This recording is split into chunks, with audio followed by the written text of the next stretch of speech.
Today, I will reveal what I actually hold. I have had a couple of questions about this, and I don't think it will surprise anyone as to which assets I actually hold, but I think that my top holding might actually surprise some people out there. And I do want to also make some price analysis, I guess, predictions about what I think the next bull run could actually look like, and also make some pretty aggressive predictions and explain a couple of different um, paths that I think that we can actually see happen that aren't actually too far fetched.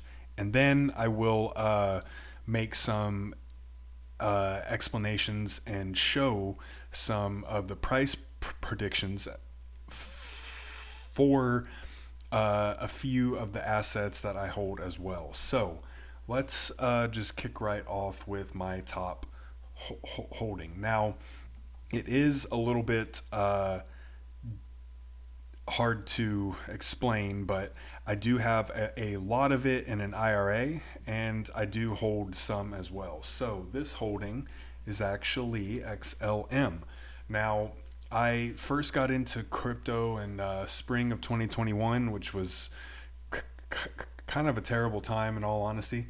I rolled over an old 401k. I had a lot in there, and I couldn't get XRP at that time because it was tied up in a lawsuit, and they were not offering that even though it was advertised on their site. I can say that I do not suggest to use a IRA to buy crypto at this point. Even I Trust Capital or iShares Capital, I forget, they have had some complaints that I've seen online. My experience was not good, but at the end of the day, I do hold a lot of XLM. It is just in an IRA, and then I hold a tiny percentage of that personally. I am pretty good on my actual holdings of XLM, but I might pick up more just to actually have that on hand. Now, I think that my next one won't really surprise a lot of people. It is XRP. I hold just over 1/4 of my entire portfolio in XRP. I'm somewhere in the top 10% of XRP holders out there. It kind of changes depending on what information that I actually check that with, but I'm pretty good on where I'm at with XRP. Of course, I would always like to accrue more, but with the prices that I do think it'll see in the midterm and then in the long term as well, I am pretty confident in how much I hold right now. I think that I can pick up less major market cap projects and assets, and I think that I can get a lot of returns on those, and even use some of those to generate a passive income as well. Now, if and when the XLS 30 automated market maker amendment passes on the XRPL, we will have a way to earn a passive income on XRP itself. Now, the next, and I should say, I don't really have any good price predictions for XLM and XRP at this point in time. I do think, of course, that each of them will be very well positioned to surpass its all-time high. And for each of these right now, that would be about a 7 to 8x from where each of them are at now. I do feel pretty confident, especially with XRP, that in the next bull run, it will attract a lot of large money people as well. So that one could go much, much, much higher. I'm thinking that we could see somewhere between 10 and 20 bucks. So I don't know, about 15 on XRP if certain things do not happen before then. Of course, that would mean some pretty major worldwide uh, governmental changes that would kind of have to happen overnight, and I just don't think that they will happen overnight. So, and of course, I am referring to the BRICS coalition of countries, and a lot of them are tied into XRP and and XLM, but there's just a lot of ifs there. So I think that probably something like a 30x on XRP, and probably close to that same for XLM, just because each of them are very closely tied in their price action. I still can't figure out exactly why, but I do have some videos I have made in the past that explains how connected they actually are. So my next one is actually HBAR. I do hold a good amount of this. I'm not in the top 10% or anything like how I am with XRP, and I haven't even checked on XLM, but I am very happy with what I hold with HBAR right now. I do earn about 2.5% APY on that, and I have that set up through Hashpack, so I don't have to have that on an exchange. I get that 2.5% right out of the Hashpack wallet itself. I do think HBAR can outperform a lot of other things this time around. Even if we return to all-time highs, I think it's about a 4x. No, yeah, I think all-time high on HBAR is about 50 cents. Well, actually, why don't I just confirm that and not just talk out of my ass for a change? Okay, so we've got HBAR all-time high. Let's see, we peaked at about, yeah, just over 50 cents. So even right now, that would be about an 11x. And I do think that it can perform very, very well, even though its price action has not been good for a long time, because of the massive amounts of tokens released into circulation. I don't think HBAR has had bad price action because of anything else other than the amount of tokens that it has actually put out into circulation. If we compare it to a smart contract utility focused project like Cardano, which did extremely well in 2021 and 22, I think it peaked out at about a 200x. So even if HBAR had the same market cap as Cardano now, which in my humble opinion, I don't see ADA really ever being adopted a whole lot. I think a lot of the previous bull run price action was off of hype, and it didn't have as many really well known utility and enterprise grade projects out there. So if it even had that right now, it would hit about a 5.5x. If it went back to all-time highs, why is this acting weird? All-time high. That would be a $2.80 HBAR for just over a 56x. So that 56x would make me very, very happy. Okay, so we go into my next one.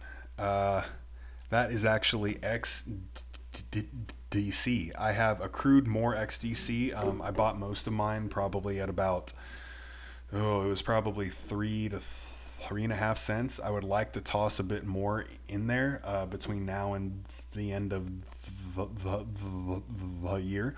But I do want to get more of other things first. Now, XDC is also really interesting, and I have done a lot of content on that over the last probably month or so now.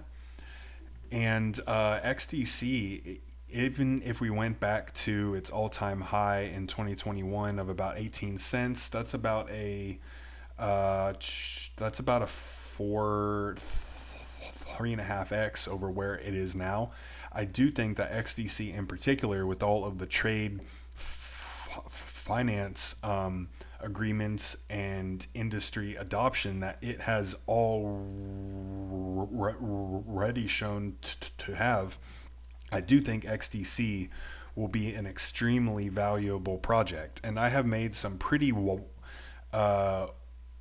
extravagant price predictions in the past, but I do like to compare a lot of these utility crypto projects to Cardano, and that isn't to make the numbers look more impressive. That is because I think that it is actually a good comparison.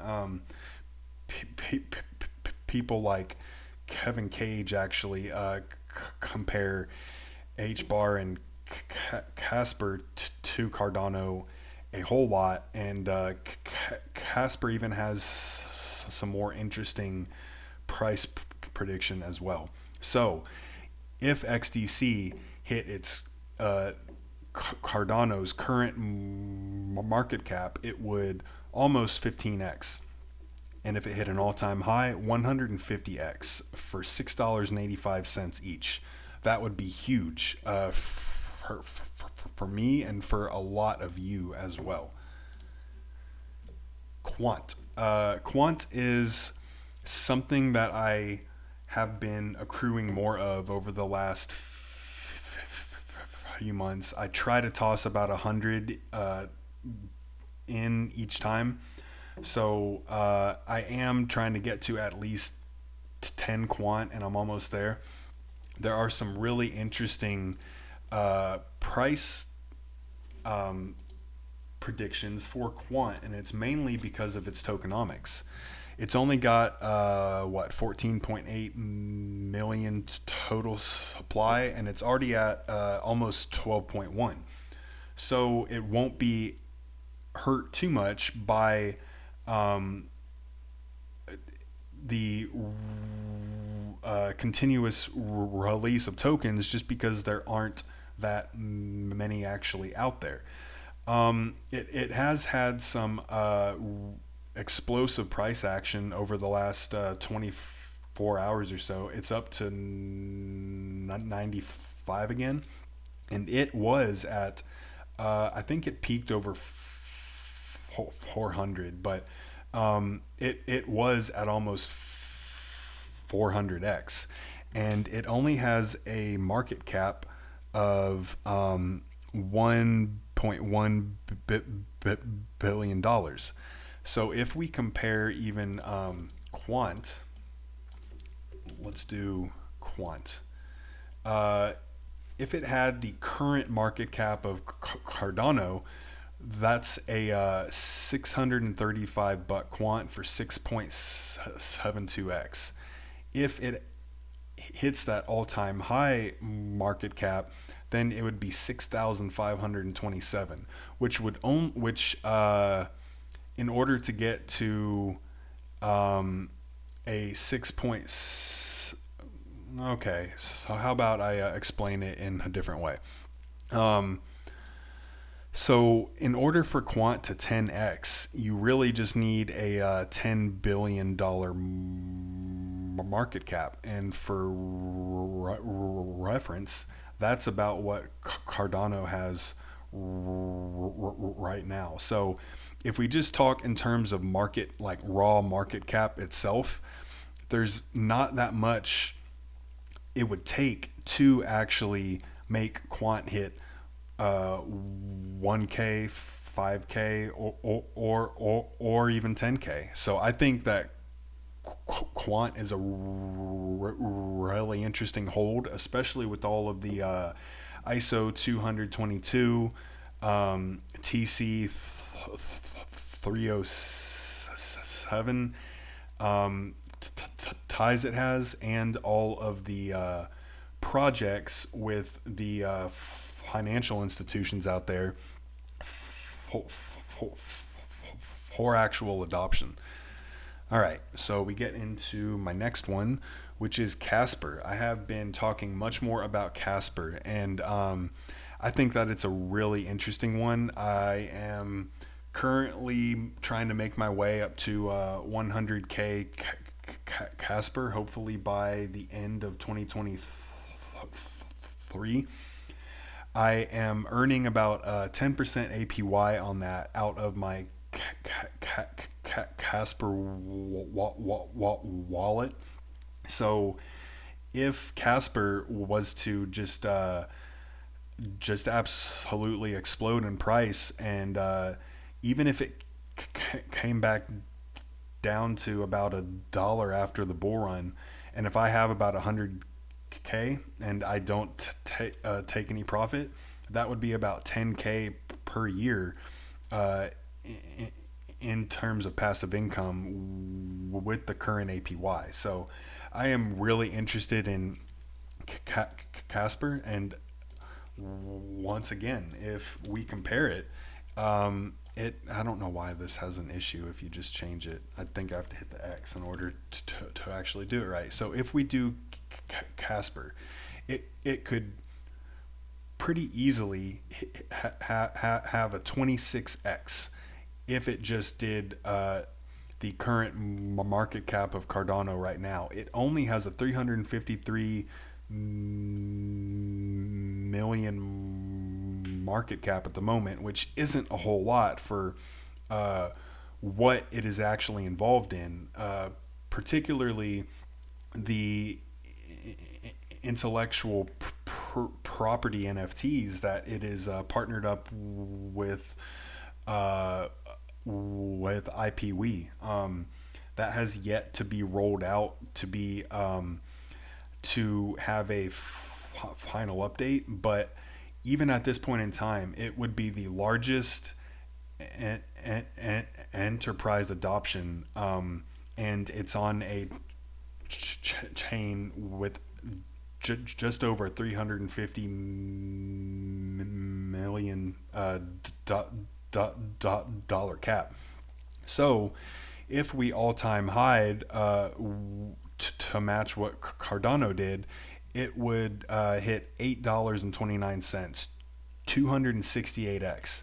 Now I think conservative Casper price would probably be one each. I think we could see between $2.50 and $5 in the next bull run, just depending on where things actually go. And just as a reminder, I will explain a little bit more about where I think the overall crypto market cap can and probably will hit. So I'll unveil these last two, or yeah. So I have a modest amount of algo. It's not a whole lot. I would like to pick up more of that. Yes, it is kind of tangentially tied up in a lawsuit with Coinbase, but with all of the connections Algo has and what it is actually involved in right now, I think that it is massively suppressed. I think it's like 9.5 cents right now. Yeah, so I would be very confident in that. It was at about a $2.5 mark in 2021. So that would end up as about a 25x right there. So the next one is actually Polygon MATIC. It is an L2 on the Ethereum network, and I'm not a fan, but there has been a lot of actual adoption, and I do think that it can see a lot of price action again. It did have a highly explosive bull run in 2021, where it hit 270 all of the way from point. So it was at about 2 cents. So I don't think it'll have those kinds of returns again, but I think that it is a high quality project. So the next ones are just kind of oddballs. I hold just a little bit of Morpheus Network, VeChain, and I think Cardano was in there as well. But of all of those, I think that if we compare Morpheus Network, to VeChain, which was a very good performer in 2021, even if Morpheus Network had the current market cap of VeChain, it would end up as a 30x. If it hit its same all-time high, it would end up as a 400x. Now, it is a 41 million cap right now. I am having a hard time with M's. I always do. So it has a lot of possibility left. If we look at VeChain price action in 2021 and 22, we can see that it had really impressive price action as well. It went from just about half a cent to about 26 cents. So it had about a 50x or so in 2021. That would be somewhere around here, which I think is perfectly possible. Now, if we check out some analysis on the actual crypto market cap itself, and I think it's underrepresentative of what will happen in 2024 and possibly 2025 as well. So if we do some Fibonacci work from the peak to where it came down to, we just about hit that 4.236 extension. So if we do that same extension on our last one, then we have just about a $10 trillion total market cap, which would be about 9x where we are now. It's about a 9.5, but that would be massive because our previous all-time high was just over 3. Now, that said, if we get the Bitcoin ETFs approved, which I think that the important thing is they are not futures ETFs, they are actually spots, which means it is backed by Bitcoin itself, which means that actually has to be purchased and held, which will directly correlate to price action. So that would bring about 30 trillion of cash into crypto itself, which compared to now, that would be about here, which would be just about a 30x on a log scale. Now, if we added that to what I think that we can hit, that would be about 40 trillion, which is just about a 40x over where we are at right now. And the thing about borons is that it goes into Bitcoin before it goes into anything else. And then it'll go into Ethereum, and then it'll end up in the large cap altcoins, and it trickles down from there. So the larger market cap a project has in general, it won't have as high of a percentage return as your very small up and coming projects. One example that I think could be an exception this time is actually XRP. So that is my portfolio. I do want to expand on HBAR, XDC, Quant, and Casper. And for things I don't hold here, I want to get into Render, which has some interesting potential as well. I want to get into Injective, which has a lot of potential. And I want to get into AI a bit, and I think Tau is probably one of the most attractive ones that I am actually interested in, but I have found some that aren't as large, and I think POW is an interesting one just because it is working on some more targeted applications of AI, but there are a lot of AI projects out there that have a pretty low market cap and a lot of actual adoption.